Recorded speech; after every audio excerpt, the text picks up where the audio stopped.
আমাদের কলকাতাতে বৃষ্টি হয়েই যাচ্ছে, বাড়িতে বসে তো আর ভালো লাগে না, বেরোতে তো হবে কোথাও। তো ভাবলাম আজকে আমাদের বেহালা বাজার থেকে মাজারহাট, মাজারহাট থেকে বেহালা বাজারে মেট্রো ট্যুর করব। চালু হয়ে গেছে নিশ্চয়ই, জানো তোমরা। বৃষ্টি হয়েই যাচ্ছে, জ্বালাতনে মরেছি, ফোনটাও বের করতে পারছি না ঠিকভাবে, যে ব্লগটা করবো ভালোভাবে। বৃষ্টির জ্বালাতন হতে হতে চলে এসেছি বেহালা বাজারে। তো আমি একা কোনো জায়গায় যাই না, আমার ভাইও সাথে সাথে। তো দেখি কেমন করেছে ভেতরটা, দেখা তো দরকার, বেহালা বাসিন্দা বলে কথা। চলো তোমরাও দেখো, আমি দেখি। ওই ভেতরে গিয়ে টিকিট কাউন্টারে ফোনটা বের করতে দেখি স্পিকারে গানে মেরে গেছে, জল ঢুকে গেছে।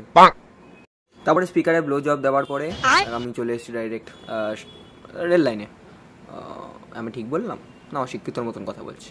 ওকে ফাইন, চলে এলাম। এখানে ভালো সব কিছু করেছে, মেনটেন করেছে ভালো সব কিছু। দেখার পরে সত্যিই খুব অসাধারণ লাগলো ব্যাপারটা ঠিক আমার। তো চলো চেক আউট করি। আর সব থেকে বড় কথা হচ্ছে মেট্রো স্টেশন পুরো ফাঁকা। হ্যাঁ, 2-3টে লোক আছে, তো সেই হিসাবে বসে আছে একা একা। আর নিশ্চয়ই ট্রেনও ফাঁকা হবে, ও আসছে না, কেউ জানে না, হয়তো স্টার্ট হয়ে গেছে। আমি চপ্পল পরে চলে এসেছি, তো সেই হিসাবে একটা বসার সিট পেলাম। তো ওখানে গিয়ে বসি, একটু রেস্ট নিই। এখানে কিছু সেফটির জন্য গাইডলাইন্স আছে, দেখে ভালো লাগলো। তো বলতে বলতে অপোজিট লাইন থেকে ট্রেন চলে এলো, কিন্তু এই ট্রেনে আমরা উঠবো না, কারণ এটা অপোজিট রুট ধরছে।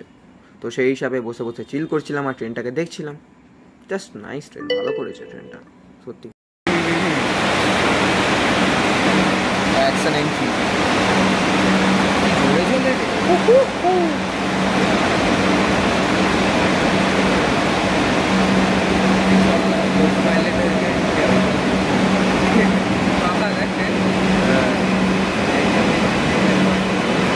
বলতে বলতে আমাদের ট্রেন ঢুকে গেছে, কিন্তু আমি ক্লিপ তুলতেই ভুলে গেছি।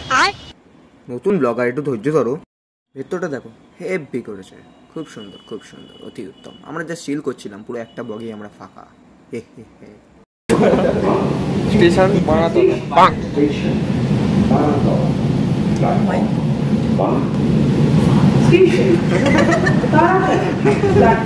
তারাতলা এলো। এটা তারাতলা, এটা তারাতলা, এটা বানাতলা। তো এমন চ্যাঙামি মারা পড়ে আমরা কিছু ক্যাচ মেরে ফটো তুললাম। তো লেটস সি দ্যাট। তো ট্রেন থেকে নামলাম, তো আজকে কোনো কাজ ছিল না, তো আমি ভাবলাম চল আরেকবার যাওয়া যাক। এখান থেকে বাড়ি ফেরত যেতে হবে, তো বলে কি এখানে শুয়ে ভিক্ষা করবো নাকি? আবার ট্রেনের টিকিট কেটে নিলাম, আবার এখান থেকে ব্যাক যেতে হবে। এবার মেন কথা, ট্রেনের মধ্যে কি লেখা আছে, টিকিটের মধ্যে কি লেখা ছিল একটা, পড়তে পারছিলাম না, হেজিটেট হচ্ছিলো। তো ছাড়াও পড়তে হবে না, নিজেও পড়তে পারছি না, তোমাদের দেখতে হবে না। তারপরে আস্তে আস্তে আবার লাইনে ব্যাক করলাম। কি বাজে ব্লগ করছি মেট্রোকে, মেট্রো নিয়ে ব্লগ করছি ফার্স্ট টাইম এবার। তারপর আবার ট্রেনে ওঠার টাইম হলো। জাস্ট এবার সিনারি দেখাবো, ঠিক আছে? আর বেশি বক বক করবো না, এবার জাস্ট সিনারি দেখবে তোমরা। স্ক্রিনশট করেছি আমি।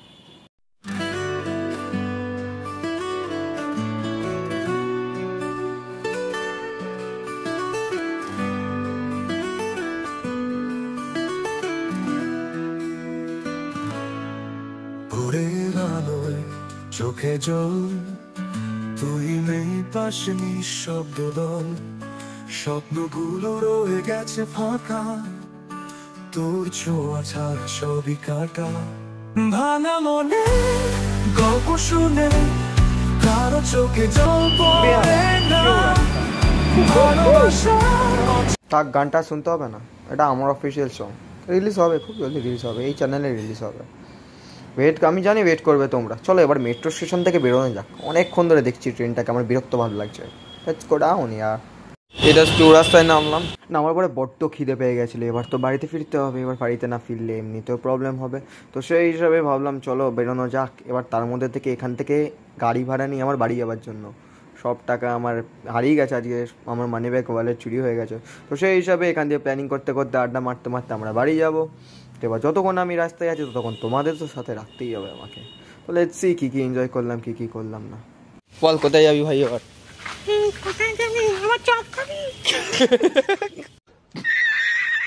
আর আস্তে আস্তে চুইগাম খেতে খেতে বাড়ি চলে গেলাম ভাই।